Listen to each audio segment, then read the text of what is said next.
cadeau de la forêt.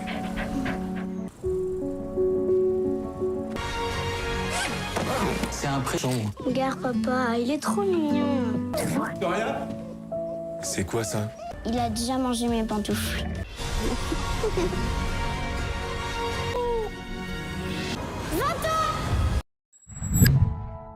നമ്മുടെയൊക്കെ വീട്ടില് എന്തെങ്കിലും തരത്തിലുള്ള ഒരു പെറ്റുണ്ടാകുമല്ലേ? നമുക്കവരെ ജീവനായിരിക്കും. പക്ഷെ അവർക്കോ നമ്മളെന്ന് വെച്ചാൽ അവർക്ക് ലോകമാണ്.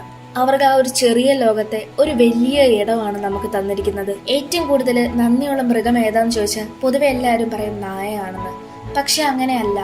നമ്മൾ ചെറുപ്പം മുതലേ ഏതൊരു മൃഗത്തിനെ കൊണ്ടിട്ട് വളർത്തിയാലും അവയ്ക്ക് നമ്മൾ ജീവനായിരിക്കും. അതുപോലെ വിക്ടോറിയ എന്ന് പറയുന്ന ഒരു ചെറിയ പെൺകുട്ടിക്ക് ഒരു മൃഗത്തിനെ കിട്ടുകയാണ്. നായ എന്ന് കരുതി വളർത്തി തുടങ്ങിയ ആ മൃഗം വലുതായപ്പോഴാണ് അവൾ അറിയുന്നത് അതൊരു ചെന്നായയാണെന്നുള്ള കാര്യം. ഒരു ചെന്നായയുടെയും മനുഷ്യന്റെയും ഇടയിലുള്ള ദൃഢമായ ബന്ധത്തിനെ കാട്ടിത്തരുന്ന 2021 ഫീൽ ഗുഡ് ചിത്രമാണ് വിക്കി ആൻഡ് ഹർ മിസ്റ്ററി. ഇനി കൂടുതൽ വലിച്ചു നീട്ടാതെ നമുക്ക് നേരെ കഥയിലേക്ക് കടക്കാം. സിനിമയുടെ ആരംഭത്തിൽ ഒരു കാടാണ് കാണിക്കുന്നത്. ആ കാട്ടില് വേട്ടക്കാര് പോകുന്നതും നമ്മളെ കാണിക്കുന്നുണ്ട്. ഈ വേട്ടക്കാര് കാടിനുള്ളിലുള്ള ചെന്നായകളെ എല്ലാം വേട്ടയാടി പിടിച്ചുകൊണ്ട് പോകാൻ വേണ്ടിയിട്ടാണ് വന്നിട്ടുള്ളത്. ഇതേ സമയം തന്നെ കുറേയധികം ചെന്നായകള് അവറ്റകളുടെ കുട്ടികളെയും കൊണ്ട് അവിടെ നിന്ന് ഓടി രക്ഷപ്പെട്ടു പോകുന്നതും നമ്മളെ കാണിക്കുന്നുണ്ട്. ഇന്നരമാണ് ഒരു വേട്ടക്കാരൻ ആ കാടിനുള്ളിൽ പമ്മി ഒളിച്ചിരിക്കുന്ന ഒരു ചെന്നായക്കുട്ടിയെ ഷൂട്ട് ചെയ്യാൻ ശ്രമിക്കുന്നത്. പക്ഷെ അതിന്റെ ഭാഗ്യം കൊണ്ട് അത് അവിടെ നിന്ന് രക്ഷപ്പെട്ടു പോകും. അടുത്ത സീനിൽ നമ്മളെ വിക്ടോറിയ എന്ന് പറയുന്ന ഒരു പെൺകുട്ടിയാണ് കാണിക്കുന്നത്. വിക്ടോറിയയ്ക്ക് 8 വയസ്സ് മാത്രമാണ് പ്രായമുള്ളത്. ഈ ചെറു വയസ്സിൽ തന്നെ അവളുടെ അമ്മ മരണപ്പെട്ടു പോകും. സിറ്റിയിൽ ജനിച്ചു വളർന്ന പെൺകുട്ടിയാണ് വിക്ടോറിയ. പക്ഷെ തന്റെ അമ്മയുടെ പെട്ടെന്നുള്ള മരണം അവൾക്ക് അക്സെപ്റ്റ് ചെയ്യാൻ പറ്റുന്നേ ഉണ്ടായിരുന്നില്ല. അമ്മയുടെ ഓർമ്മകളിൽ അവൾ എപ്പോഴും മുഴുകിക്കൊണ്ടേയിരുന്നു. അക്കാരണം കൊണ്ട് വിക്ടോറിയയുടെ അച്ഛനായ സ്റ്റീഫൻ അവളെയും കൊണ്ട് അവർക്ക് ഗ്രാമത്തിലേക്ക് വരും. കാരണം അമ്മയെ പറ്റിയുള്ള ഓർമ്മകൾ മറന്ന് അവളുടെ ആ ഒരു വിഷമാവസ്ഥയും ഡിപ്രഷനും ഒക്കെ മാറാൻ വേണ്ടിയിട്ടാണ് അച്ഛൻ അവളെ കൊണ്ട് ഈ ഗ്രാമത്തിലേക്ക് വന്നത്. ഈ ഒരു സംഭവത്തിന് ശേഷം അവൾ തന്റെ അച്ഛനോട് പോലും നേരെ ചൊവ്വേ മിണ്ടിയിട്ടില്ല. ഇത് അയാൾക്കും വളരെയധികം വിഷമം തരുന്ന ഒരു കാര്യമായിരുന്നു. കാരണം ഒരു സൈഡിൽ ഭാര്യ നഷ്ടമായ വേദന, മറുവശത്ത് മകളുടെ അവസ്ഥ. അങ്ങനെ കുറച്ച് ദിവസങ്ങൾ കടന്നുപോയി. ഇങ്ങനെ ഇരിക്കെയാണ് വിക്ടോറിയയുടെ അങ്കിള് അവിടേക്ക് വരുന്നത്. ഈ അങ്കിള് വിക്ടോറിയയുടെ അമ്മയുടെ ബ്രദറാണ്. അങ്കിളിനെ കണ്ടതും വിക്ടോറിയയ്ക്ക് വളരെയധികം സന്തോഷമായി. കാരണം ഈ അങ്കിളിനെ പരിചയമായത് തന്നെ തന്റെ അമ്മ വഴിയാണ്. അപ്പൊ അമ്മയുടെ ഓർമ്മകളും ഒക്കെ അവൾക്ക് വീണ്ടെടുക്കുന്ന ഒരു നിമിഷമായിരുന്നു. ഇദ്ദേഹം ഇപ്പൊ അവിടേക്ക് വന്നത് അവര് പുതിയതായിട്ട് മാറിയിരിക്കുന്ന ആ ഒരു വീടും സ്ഥലവും ഒക്കെ കാണാനാണ്. പിന്നെ പ്രത്യേകിച്ച് സ്റ്റീഫൻ തന്റെ മകളുടെ ഇപ്പോഴത്തെ ഈ അവസ്ഥയെ പറ്റിയുള്ള കാര്യങ്ങളൊക്കെ അങ്കിൾ തിയറിയോട് പറയും. അദ്ദേഹം പറയുന്നത് എന്തെന്നാൽ അവളിപ്പോ ഒരു ചെറിയ കുട്ടിയല്ലേ, അപ്പൊ കാര്യങ്ങളൊക്കെ മനസ്സിലാക്കാൻ അവൾക്ക് കുറേയധികം സമയമെടുക്കും. മാത്രമല്ല അവൾക്ക് ഏറ്റവും പ്രിയപ്പെട്ട തന്റെ അമ്മയാണ് അവൾക്ക് നഷ്ടമായത്. പിറ്റേന്ന് രാവിലെ ആയിരിക്കുകയാണ്. സ്റ്റീഫൻ തന്റെ മകളുടെ മൈൻഡ് ഒക്കെ മാറ്റാൻ ശ്രമിക്കുന്നുണ്ട്. അവളെ ഹൈക്കിങ്ങിന് പോകാൻ വിളിക്കും. പക്ഷെ വിക്ടോറിയ ഒന്നും തന്നെ മിണ്ടില്ല. അതുകൊണ്ട് സ്റ്റീഫൻ അവിടെ നിന്ന് എഴുന്നേറ്റ് പോകും. കുറച്ചു കഴിയുമ്പോൾ നമ്മുടെ വിക്ടോറിയ അയാളുടെ പുറകില് ഒന്നും മിണ്ടാതെ നടന്നു പോകുന്നുണ്ടായിരുന്നു. ഇത് കാണുന്ന സ്റ്റീഫന് സന്തോഷവും പ്രതീക്ഷയും തോന്നും. കാരണം തന്റെ മകളെ പഴയ രീതിയിൽ കൊണ്ടെത്തിക്കാൻ സാധിക്കുമെന്ന് അയാൾക്കൊരു വിശ്വാസം വരും. പിന്നീട് അവർ രണ്ടാളും അവിടെ നിന്ന് ഹൈക്കിങ്ങിന് പോകും. അങ്ങനെ രാവിലെ തുടങ്ങിയ നടത്തം അവർ നടന്ന് അവിടെ ഏറ്റവും വലിയ ഒരു മലയുടെ മുകളിലാണ് എത്തുന്നത്. ഈ ഒരു സമയം കൊണ്ട് തന്നെ വിക്ടോറിയ കുറെ നാളുകൾക്ക് ശേഷം സന്തോഷിക്കുന്നതും അവളുടെ അച്ഛൻ സ്റ്റീഫൻ കാണും. മാത്രമല്ല പെട്ടെന്ന് അവള് തന്റെ അച്ഛനെ കെട്ടിപ്പിടിക്കുകയും ചെയ്യും. പിന്നീട് കുറച്ചു നേരങ്ങൾക്ക് ശേഷം അവര് വന്ന വഴിയിലൂടെ തന്നെ തിരികെ വീട്ടിലേക്ക് പോകും. പക്ഷെ പോകുന്ന വഴിയിൽ അവർക്ക് അറിയാതെ വഴി തെറ്റിപ്പോകും. വഴി തെറ്റി എന്ന് മനസ്സിലാക്കിയിട്ടും അവർ മുൻപോട്ട് തന്നെ പോകും. അങ്ങനെ മുൻപോട്ട് പോകുമ്പോഴാണ് അവിടെ അവരൊരു വീട് കാണുന്നത്. ആ വീട്ടിൽ ഒരാളുണ്ട്. അയാളുടെ പേരാണ് ബ്രൂണോ. സ്റ്റീഫൻ ബ്രൂണോയോട് തനിക്ക് വീട്ടിലേക്ക് പോകേണ്ട വഴിയൊക്കെ കാണിച്ചു കൊടുക്കും. അതായത് തന്റെ കയ്യിലുണ്ടായിരുന്ന മാപ്പ് കാണിച്ചിട്ട് ആ മാപ്പിലുള്ള വഴി ഏത് ദിശയിലേക്കാണ് പോകുന്നത് എന്നെല്ലാം ഉള്ള കാര്യങ്ങൾ മനസ്സിലാക്കിയെടുക്കും. സ്റ്റീഫൻ അവിടെ വഴിയെല്ലാം ചോദിച്ച് മനസ്സിലാക്കിക്കൊണ്ടിരിക്കുന്ന സമയത്ത് നമ്മുടെ വിക്ടോറിയ അവിടെയുള്ള മൃഗങ്ങളുടെ അടുത്തേക്ക് പോകും. അതായത് അയാൾക്ക് കുറെ കുതിരകളും അതുപോലെ കഴുതയും ഒക്കെ ഉണ്ട്. അതിന്റെ അടുത്തേക്കൊക്കെ നമ്മുടെ ഈ വിക്ടോറിയ പോകും. ഈ സമയമാണ് ഫാമിനുള്ളില് ഒരു ബാസ്ക്കറ്റിനകത്ത് ഒരു നായ്ക്കുട്ടി കിടക്കുന്നത് നമ്മുടെ വിക്ടോറിയ കാണുന്നത്. വിക്ടോറിയക്ക് ഈ നായ്ക്കുട്ടിയെ വളരെയധികം ഇഷ്ടമാകും. വിക്ടോറിയ ബ്രൂണോട് ഇതിന്റെ പേരെന്താണെന്ന് ചോദിക്കുമ്പോൾ ബ്രൂണോ അതിന്റെ പേര് മിസ്റ്ററി എന്നാണെന്ന് പറയും. മാത്രമല്ല ഇതിനെ അയാൾക്ക് കാട്ടിൽ നിന്നാണ് കിട്ടിയത് എന്നും പറയുന്നുണ്ട്. വിക്ടോറിയക്ക് ആ നായ്ക്കുട്ടിയെ അത്രയ്ക്ക് ഇഷ്ടമായതുകൊണ്ട് സ്റ്റീഫനോട് പറയാതെ അതിനെ തന്റെ ബാഗിൽ ഇട്ടുകൊണ്ട് വിക്ടോറിയ വീട്ടിലേക്ക് പോകും. കാരണം സ്റ്റീഫനോട് പറഞ്ഞു കഴിഞ്ഞാൽ സ്റ്റീഫൻ ഒരിക്കലും ഇതിനെ വളർത്താൻ സമ്മതിക്കില്ല. ബ്രൂണോയ്ക്ക് ഒരു വണ്ടിയുണ്ട്. സ്റ്റീഫനെയും വിക്ടോറിയയും ബ്രൂണോ ആണ് അവരുടെ വീട്ടിലേക്ക് കൊണ്ടാക്കുന്നത്. വീട്ടിലെത്തിയ ശേഷം വിക്ടോറിയ സ്റ്റീഫൻ കാണാതെ മുകളിലത്തെ മുറിയില് നമ്മുടെ ഈ ചെറിയ നായ്ക്കുട്ടിയെ കൊണ്ട് പോകും. അവിടെ ആ നായ്ക്കുട്ടിയെ ഇട്ട് വളർത്താമെന്നും വിക്ടോറിയ വിചാരിക്കുന്നുണ്ട്. എന്തെന്നറിയില്ല, വിക്ടോറിയക്ക് ആ ഒരു മൃഗത്തിനെ കിട്ടിയതിനു ശേഷം വളരെയധികം സന്തോഷമായി തുടങ്ങിയിട്ടുണ്ട്. അത് സ്റ്റീഫനും അവളുടെ പെരുമാറ്റത്തിൽ നിന്ന് മനസ്സിലാക്കാൻ സാധിക്കും. പക്ഷെ സ്റ്റീഫൻ അറിയില്ല അതിന് കാരണം ഒരു നായ്ക്കുട്ടിയാണെന്നുള്ളത്. പകല് മുഴുവൻ വിക്ടോറിയ ആ നായ്ക്കുട്ടിയുടെ കൂടെയാണ്. എന്നിട്ട് സ്കൂളിൽ പോകാൻ നേരം അതിനെ അവിടെയുള്ള ഒരു കബോർഡിൽ വെച്ച് അടച്ചിട്ടാണ് പോകുന്നത്. തിരികെ വീട്ടിൽ വരുമ്പോൾ വീണ്ടും അതിനെ പുറത്തേക്ക് എടുക്കും. അങ്ങനെ ഈ കാര്യം കുറച്ചു ദിവസം നടന്നു പോയിക്കൊണ്ടേയിരിക്കും. അതായത് സ്റ്റീഫൻ കാണാതെ ഈ നായ്ക്കുട്ടിയെ ഒളിപ്പിക്കുക, എന്നിട്ട് ശേഷം അതിന്റെ കൂടെ കളിക്കുക, പിന്നെ ഒളിപ്പിക്കുക, പിന്നെ കളിപ്പിക്കുക എന്നെല്ലാം. സ്റ്റീഫനും അവളുടെ സ്വഭാവത്തിലും പെരുമാറ്റത്തിലും ഒക്കെയുള്ള ഒരു മാറ്റം ശ്രദ്ധിക്കാൻ തുടങ്ങും. കാരണം ആ ഒരു നായ്ക്കുട്ടി വന്നതിന് ശേഷമാണെന്നുള്ളത് സ്റ്റീഫൻ അറിയില്ലെങ്കിലും അയാൾക്ക് വളരെയധികം സന്തോഷം തോന്നും. തന്റെ മകളെ എന്നും സ്കൂളിലേക്ക് കൊണ്ടാക്കുന്ന സമയത്താണ് സ്റ്റീഫൻ അന്ന എന്ന് പറയുന്ന ഒരു സ്ത്രീയെ കാണാൻ ഇടയാവുന്നത്. അന്ന ഒരു വെറ്റിനറി ഡോക്ടറാണ്. അവർ രണ്ടുപേരും ഇപ്പൊ നല്ല ക്ലോസ് ആയിരിക്കുകയാണ്. അതായത് സ്കൂളിൽ വന്നും പോയുള്ള ആ ഒരു പരിചയത്തിലാണ് അവർ നല്ല ഫ്രണ്ട്സ് ആയിരിക്കുന്നത്. ഇങ്ങനെയെല്ലാം വളരെ സ്മൂത്ത് ആയിട്ട് പോയിക്കൊണ്ടിരിക്കുന്ന സമയത്താണ് ഒരു ദിവസം ഈ നായ്ക്കുട്ടി തന്നെത്താനെ ആ കബോർഡിൽ നിന്ന് വെളിയിലേക്ക് ഇറങ്ങുന്നത്. വെളിയിലേക്ക് ഇറങ്ങുക മാത്രമല്ല, അവിടെ ഉണ്ടായിരുന്ന പാവക്കുട്ടിയും സാധനങ്ങളും ഒക്കെ ആ നായ്ക്കുട്ടി തല്ലി പൊട്ടിച്ച് കീറി മറച്ചിടും. പക്ഷെ ഭാഗ്യം കൊണ്ട് ഈ കാര്യമൊന്നും സ്റ്റീഫൻ അറിഞ്ഞിട്ടില്ല. സ്കൂളിൽ നിന്ന് വന്ന വിക്ടോറിയ പിന്നീട് നമ്മുടെ ഈ നായ്ക്കുട്ടിയോട് ഇരുന്ന് കളിക്കും. ഇങ്ങനെ ആ നായ്ക്കുട്ടിയും വിക്ടോറിയയും കളിച്ചുകൊണ്ടിരിക്കുന്ന സമയത്താണ് സ്റ്റീഫൻ ആ മുറിയിലേക്ക് കയറി വരുന്നത്. സ്റ്റീഫൻ വരുന്നത് മനസ്സിലാക്കിയതും മിസ്റ്റർ പെട്ടെന്ന് അവിടെ ഉണ്ടായിരുന്ന ഒരു ബെഡിന്റെ കീഴിൽ കയറി ഒളിച്ചിരിക്കും. പക്ഷെ അധികം നാള് ഈ ഒളിച്ചും പാത്തുള്ള കളി നടക്കില്ല. കാരണം ഒരേ വീട്ടിലിരുന്നു കൊണ്ട് എത്ര നാളാണ് ഈ ഒരു നായ്ക്കുട്ടിയെ അവൾക്ക് ഒളിപ്പിച്ചു വെക്കാൻ കഴിയുക. അങ്ങനെ സ്റ്റീഫൻ അവിടെയുള്ള ഡ്രസ്സിലൊക്കെ വേറൊരു സ്മെല്ല് കണ്ടെത്തുകയാണ്. അതായത് യൂറിന്റെ സ്മെല്ലും അതുപോലെ മൃഗങ്ങളുടെ സ്മെല്ലൊക്കെ. അങ്ങനെ ലാസ്റ്റ് സ്റ്റീഫൻ അവിടെ മിസ്റ്ററി ഉള്ള കാര്യം കണ്ടെത്തും. മിസ്റ്ററി ആദ്യമായിട്ട് കാണുന്ന സ്റ്റീഫൻ ഇതിനെ കൊണ്ട് കളയാനായിട്ട് നമ്മുടെ വിക്ടോറിയയോട് പറയും. പക്ഷെ വിക്ടോറിയക്ക് അതിനെ കളയാൻ ഒരിക്കലും സാധിക്കില്ലായിരുന്നു. കാരണം അവളുടെ ആ ഒരു ജീവിതം ഇപ്പൊ വീണ്ടും തിരിച്ചു കൊണ്ടുവന്നത് തന്നെ മിസ്റ്ററിയാണ്. തന്റെ മക്കളുടെ സന്തോഷമാണ് ഏതൊരച്ഛനും ആഗ്രഹിക്കുന്നത്. അതുകൊണ്ട് വിക്ടോറിയക്ക് സന്തോഷമായിരുന്നു സ്റ്റീഫനും വലുത്. ഇനി മുതൽ വിക്ടോറിയക്ക് സ്റ്റീഫന്റെ അടുത്ത് നിന്ന് മിസ്റ്ററിയെ ഒളിച്ചും പാത്തും ഒന്നും കൊണ്ടു നടക്കേണ്ട കാര്യമില്ല. കാരണം ഇപ്പൊ മിസ്റ്ററിയെ സ്റ്റീഫനും വളരെയധികം കാര്യമാണ്. അങ്ങനെ ദിവസങ്ങൾ കഴിഞ്ഞു പോയിക്കൊണ്ടേയിരുന്നു. മിസ്റ്ററിയുടെ കൂടെ വിക്ടോറിയ വളരെയധികം സന്തോഷത്തിലാണ്. തന്റെ മകളുടെ സന്തോഷം സ്റ്റീഫനും ഒരുപാട് സന്തോഷിപ്പിക്കുന്നുണ്ട്. മിസ്റ്ററി വളർന്നുകൊണ്ടിരിക്കുകയാണ്. അതുകൊണ്ട് സ്റ്റീഫൻ അതിനുവേണ്ടിയുള്ള കൂടൊക്കെ തയ്യാറാക്കുന്നതും നമ്മളെ കാണിക്കുന്നുണ്ട്. ദിവസങ്ങൾ കഴിഞ്ഞു പോകുന്തോറും വിക്ടോറിയയും മിസ്റ്ററിയും ഒരുപോലെയാണ് വളർന്നുകൊണ്ടിരിക്കുന്നത്. വിക്ടോറിയ മിസ്റ്ററി പറ്റിയുള്ള കാര്യങ്ങൾ തന്റെ സ്കൂളിൽ ചെന്ന് കുട്ടികളോടൊക്കെ പറയും. അവർക്കൊക്കെ ഇത് കേൾക്കുമ്പോൾ വളരെയധികം ആകാംക്ഷയും സന്തോഷവും ഉത്സാഹവും ഒക്കെയാണ് തോന്നുന്നത്. ആദ്യം വിക്ടോറിയ തന്റെ ഫ്രണ്ട്സിനോടും സ്കൂളിലുള്ളവരോടും മിസ്റ്ററിയെ പറ്റി പറഞ്ഞു. കുറച്ചു കഴിഞ്ഞപ്പോൾ അവള് മിസ്റ്ററിയും കൊണ്ട് സ്കൂളിലേക്ക് പോകും. ഇങ്ങനെ മിസ്റ്ററിയും കൊണ്ട് വിക്ടോറിയ സ്കൂളിലേക്ക് പോകുന്ന സമയത്താണ് അന്ന അവിടേക്ക് വരുന്നത്. നമ്മൾ അന്നയെ പറ്റി നേരത്തെ പറഞ്ഞിട്ടുണ്ട്. അന്ന ഒരു വെറ്റിനറി ഡോക്ടർ ആണെന്നുള്ള കാര്യം നമ്മൾ പറഞ്ഞിട്ടുണ്ടായിരുന്നു. അന്ന സ്റ്റീഫനോട് മിസ്റ്ററിയെ കൊണ്ട് ഹോസ്പിറ്റലിലേക്ക് വരാൻ പറയാം. കാരണം എന്താ, ഈ ജീവിക്ക് എന്തെങ്കിലും അസുഖമുണ്ടോ, ഇനി വല്ല വിഷബാധിത, പേയോ അല്ലെങ്കിൽ മനുഷ്യനെയോ മൃഗത്തിനെയോ ഒരുപോലെ അഫക്ട് ചെയ്യുന്ന എന്തെങ്കിലും രോഗമുണ്ടോ എന്നൊക്കെ ചെക്ക് ചെയ്യാൻ വേണ്ടിയിട്ടാണ്. അങ്ങനെ സ്റ്റീഫൻ ക്ലിനിക്കിലേക്ക് പോകുന്ന സമയത്താണ് റോഡിലെല്ലാം പ്രൊട്ടസ്റ്റ് നടക്കുന്നത് കാണുന്നത്. ആ ജനങ്ങള് ഗവൺമെന്റിനോട് ഈ ഒരു ചെന്നായ്ക്കളെ ഇല്ലാതാക്കണം അല്ലെങ്കിൽ നശിപ്പിക്കണം എന്ന രീതിയിലാണ് പ്രൊട്ടസ്റ്റ് നടത്തുന്നത്. കാരണം എന്തെന്നാല് അവിടെയുള്ള ഫാമേഴ്സിനോ അല്ലെങ്കിൽ അവിടെ മൃഗങ്ങളെ വളർത്തുന്നവർക്കൊക്കെ ഇതൊരു ബുദ്ധിമുട്ടായി മാറിയിരിക്കുകയാണ്. പക്ഷെ ഇതൊക്കെ സ്റ്റീഫൻ മൈൻഡ് ചെയ്ത് പോകും. സ്റ്റീഫൻ ഇതെല്ലാം മൈൻഡ് ചെയ്ത് പോയെങ്കിലും അവന് ക്ലിനിക്കിലേക്ക് മാത്രം പോകാൻ സാധിക്കില്ല. കാരണം റോഡ് മുഴുവൻ അത്രത്തോളം ബ്ലോക്ക് ആയിരുന്നു. ഇങ്ങനെ ഇരിക്കെയാണ് അവിടേക്ക് വീണ്ടും അവളുടെ അങ്കിളായ തിയറി വരുന്നത്. തിയറിക്ക് ഇവളെ കാണുമ്പോൾ ഇപ്പൊ വളരെയധികം സന്തോഷം തോന്നും. കാരണം ആദ്യത്തെ ആ ഒരു ദിവസത്തിലുണ്ടായിരുന്ന വിക്ടോറിയ അല്ല ഇപ്പോൾ അവിടെ ഉള്ളത്. ഇത് കാണുന്ന തിയറിക്കും അതുപോലെ സ്റ്റീഫനും ഒരുപോലെ സന്തോഷമുണ്ട്. കാരണം അവളിപ്പോ ആ ഒരു പഴയ ആളെ അല്ല. അങ്ങനെ ആ ഒരു ദിവസം കഴിഞ്ഞു പോകും. പിറ്റേന്ന് രാവിലെ അന്ന തന്റെ മകനെ സ്കൂളിലേക്ക് കൊണ്ടുവിടാൻ വരുന്ന സമയത്ത് നമ്മുടെ സ്റ്റീഫനെയും കാണും. അന്ന അന്ന് പറഞ്ഞ ദിവസം ക്ലിനിക്കിലേക്ക് നമ്മുടെ സ്റ്റീഫൻ എത്താൻ സാധിച്ചിട്ടുണ്ടായിരുന്നില്ല. അതുകൊണ്ട് അന്ന നീ എന്താണ് അന്ന് വരാനത് എന്നെല്ലാം ചോദിക്കും. ഇത് കേൾക്കുന്ന സ്റ്റീഫൻ അത് പിന്നെ എനിക്കറിയാവുന്ന ഒരു ഡോക്ടറിന്റെ അടുത്ത് ഞാൻ മിസ്റ്ററി ഓൾറെഡി തന്നെ കാണിച്ചിട്ടുണ്ടായിരുന്നു, അതുകൊണ്ടാണ് ഞാൻ വരാനത് എന്നെല്ലാം പറയും. ഇവിടെ വെച്ചാണ് നമുക്ക് മനസ്സിലാവുന്നത്, അതായത് മിസ്റ്ററി ഒരു ചെന്നായ ആണെന്നുള്ള കാര്യം ശരിക്കും സ്റ്റീഫൻ അറിയാം. പക്ഷെ ആ ഗ്രാമത്തിലുള്ളവർക്ക് ചെന്നായ ഇഷ്ടമല്ല. അന്ന ഒരു സംശയാസ്പദമായ രീതിയിലാണ് രീതിയിലാണ് മിസ്റ്ററിയെ പറ്റി സ്റ്റീഫനോട് ചോദിക്കുന്നത്. അതായത് ഇനിയെങ്ങാണോ അതൊരു ചെന്നായ ആണോ എന്ന രീതിയിലാണ് സംശയിക്കുന്നത്. ഈ ഒരു കാര്യം മുൻകൂട്ടി മനസ്സിലാക്കിയത് കൊണ്ട് തന്നെയാണ് സ്റ്റീഫൻ അന്നയുടെ അടുത്തേക്ക് മിസ്റ്ററിയെ കൊണ്ട് പോവാനത്.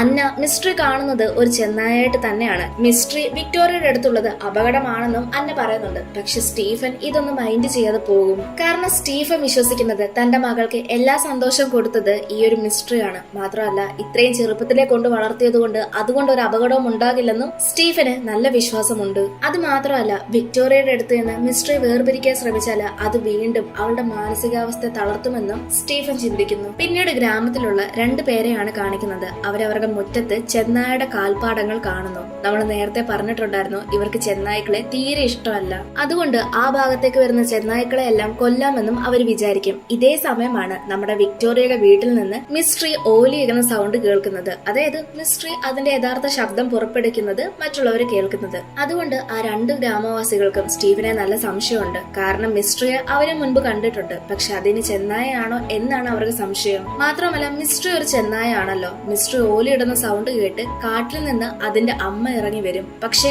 ആ വീടിനുള്ളിലേക്ക് പോകില്ല. അതായത് വിക്ടോറിയയുടെ വീടിനുള്ളിലേക്ക് പോകില്ല.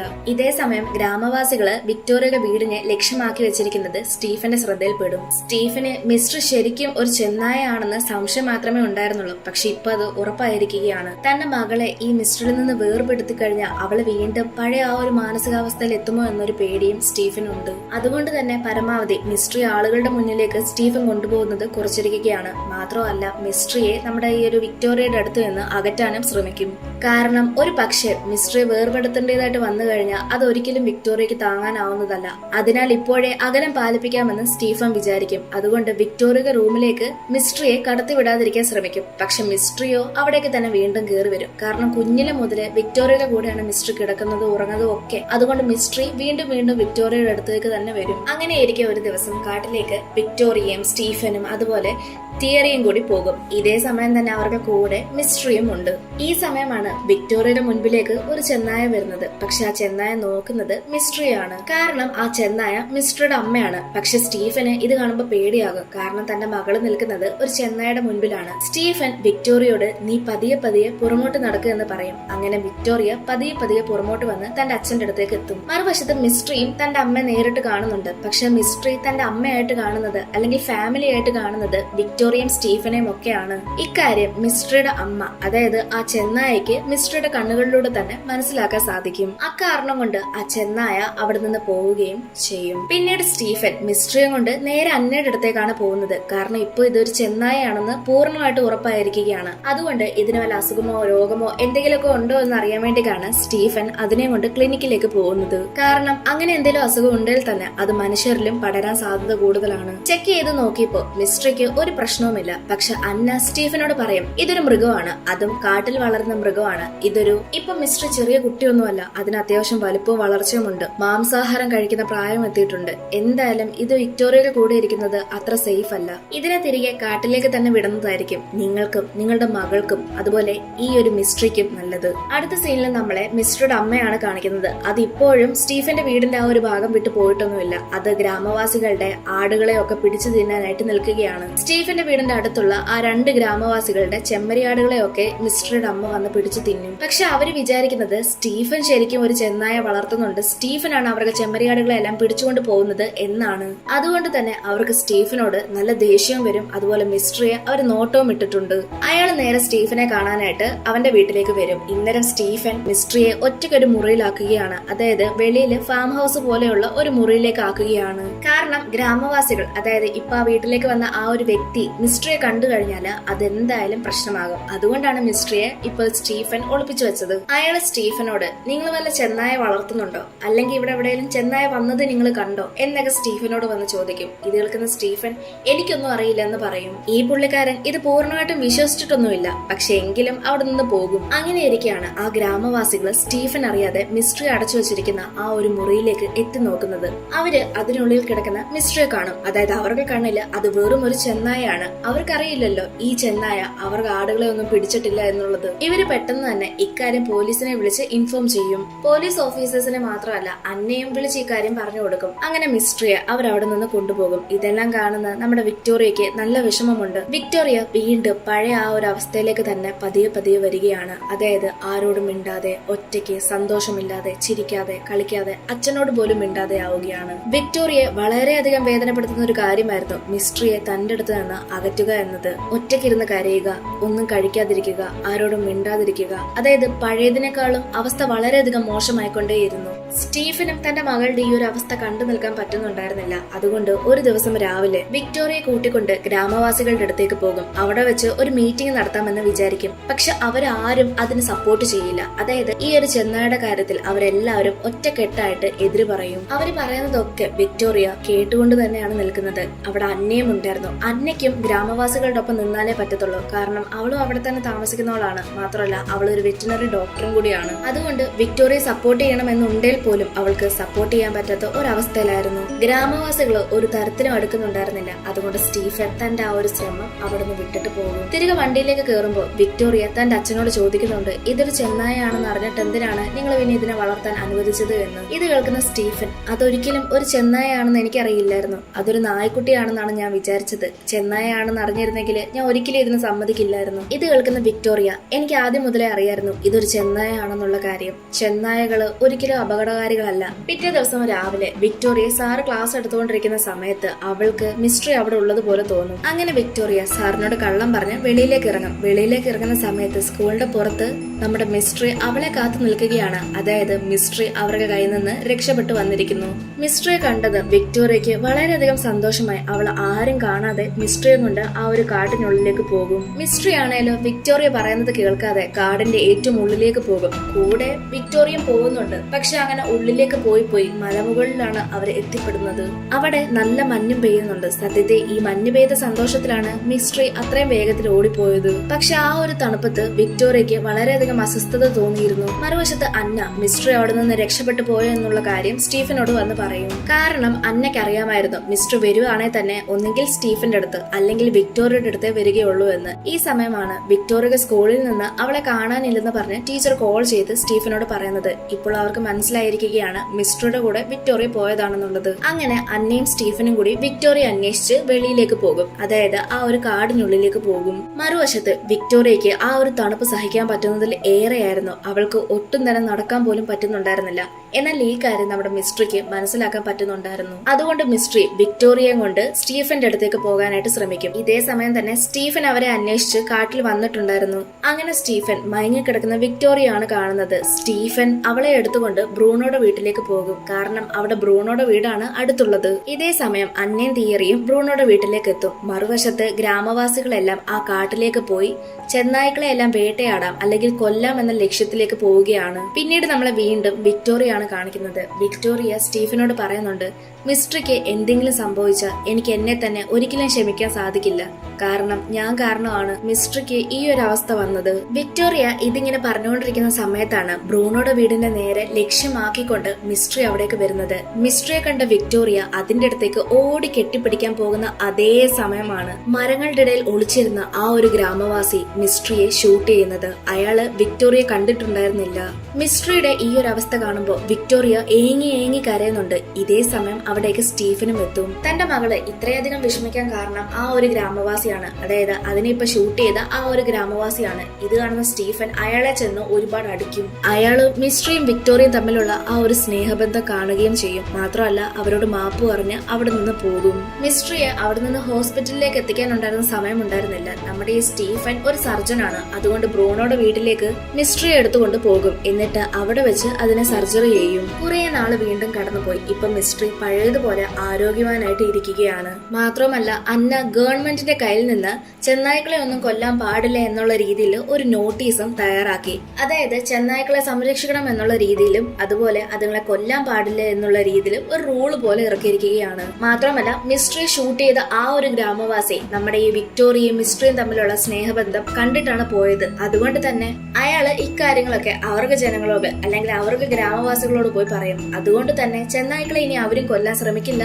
എന്ന് തീരുമാനമെടുക്കും. അക്കാരണം കൊണ്ടുകൂടിയാണ് ഗവൺമെന്റ് ഈ ഒരു റൂള് തന്നെ ഇറക്കിയത്. പക്ഷെ ഫോറസ്റ്റിലെ ഒരു ജീവിയെ ഒരിക്കലും വളർത്താനുള്ള പെർമിഷൻ മാത്രം കൊടുത്തിട്ടുണ്ടായിരുന്നില്ല. അതുകൊണ്ട് വിക്ടോറിയ തന്റെ മനസ്സിനെ കല്ലാക്കിക്കൊണ്ട് മിസ്റ്ററിയെ തിരികെ ഫോറസ്റ്റിലേക്ക് വളരെ സന്തോഷത്തോടു കൂടി പറഞ്ഞയക്കും. മിസ്റ്ററിയോട് വിക്ടോറിയ നമുക്ക് ഒന്നിച്ചിരിക്കാൻ പറ്റിയില്ലെങ്കിലും എന്താണ്, നിന്നെ ഞാൻ ഒരിക്കലും മറക്കില്ല എന്നെല്ലാം പറയും. ഇതേ സമയം മിസ്റ്ററുടെ ഫാമിലി അവിടേക്ക് വരും. അതായത് അതിന്റെ അമ്മയും ഒക്കെ അവിടേക്ക് വരും. മിസ്റ്ററിക്ക് വിക്ടോറിയ വിട്ട് പോകണമെന്നേ ഉണ്ടായിരുന്നില്ല. തന്റെ കുടുംബം വന്നിട്ട് പോലും മിസ്റ്ററി വിക്ടോറിയെ പറ്റിയാണ് ആലോചിച്ച് നിൽക്കുന്നത്. പക്ഷെ വിക്ടോറിയ പറഞ്ഞതുകൊണ്ട് മിസ്റ്ററി വീണ്ടും തന്റെ കുടുംബത്തിന്റെ അടുത്തേക്ക് തന്നെ പോകും. മിസ്റ്ററി തന്റെ കുടുംബത്തിനൊപ്പം സന്തോഷമായിട്ട് ചാടിക്കളിക്കുന്നത് വിക്ടോറിയ നോക്കി നിൽക്കും. കുറച്ചു കഴിയുമ്പോൾ അവൾ അവിടെ നിന്ന് പോവുകയും ചെയ്യും. ആ ഒരു സീൻ അങ്ങനെ തന്നെ കാണിച്ചുകൊണ്ടാണ് വിക്കി ആൻഡ് ഹർ മിസ്റ്ററി എന്ന് പറയുന്ന ഈ ഒരു മൂവി തീരുന്നത്. ഈ ഒരു സിനിമയെ കൊണ്ട് ഉദ്ദേശിക്കുന്നത് എന്തെന്നാൽ ഓരോ ജീവിക്കും അതിന് വളരേണ്ട ഒരു സ്ഥലമുണ്ട്. അവിടെ ആയിരിക്കണം അത് വളരേണ്ടത്. പക്ഷെ ഒരു വന്യമൃഗമാണേലും നാട്ടിൽ ജീവിക്കുന്ന മൃഗമാണേലും അതുങ്ങൾക്കും ഫീലിങ്സ് ഉണ്ട്. നമ്മൾ അതിനെ എങ്ങനെ വളർത്തുന്നു എന്നതുപോലെ ഇരിക്കും ഓരോ ജീവിയുടെ പെരുമാറ്റം. അത് മാത്രമല്ല കാട്ടിലെ ജീവിയെ നാട്ടിൽ കൊണ്ടിട്ടാലും നാട്ടിലെ ജീവിയെ കാട്ടിൽ കൊണ്ടിട്ടാലും അതുങ്ങളുടെ സ്വഭാവം അവിടെയുള്ള സാഹചര്യം ചുറ്റുപാടും ഒക്കെ അനുസരിച്ച് സർവൈവ് ചെയ്യാൻ വേണ്ടി മാറിക്കൊണ്ടേയിരിക്കും. അതുകൊണ്ട് തന്നെ ഈ ഭൂമിയിൽ മനുഷ്യനുൾപ്പെടെയുള്ള എല്ലാ ജീവജാലങ്ങൾക്കും ജീവിക്കാനുള്ള അധികാരമുണ്ട് എന്നൊരു മെസ്സേജാണ് നമുക്ക് ഈ ഒരു മൂവിയിലൂടെ കിട്ടുന്നത്. നിങ്ങളുടെ വീട്ടിലും ഇതുപോലെ എന്തെങ്കിലും പെറ്റ്സ് ഉണ്ടെങ്കിൽ അതെന്താണെന്ന് കമന്റ് ചെയ്യുക. അതല്ല നിങ്ങൾക്കും ഇതുപോലെ വളരെ വെറൈറ്റി ആയിട്ടുള്ള പെറ്റ്സിനെ വേണമെന്ന് ആഗ്രഹം ഉണ്ടെങ്കിൽ അത് ഏത് ജീവിയാണെന്നുള്ളതും കമന്റ് ചെയ്യുക. നിങ്ങൾക്ക് ഇനി ഈ മൂവിയെ പറ്റി എന്തെങ്കിലും സംശയങ്ങളോ അഭിപ്രായങ്ങളോ ഉണ്ടെങ്കിൽ അത് തീർച്ചയായിട്ടും കമന്റ്സായി രേഖപ്പെടുത്തുക. ഇനി മറ്റൊരു വീഡിയോ ആയിട്ട് നമുക്ക് വീണ്ടും കാണാം.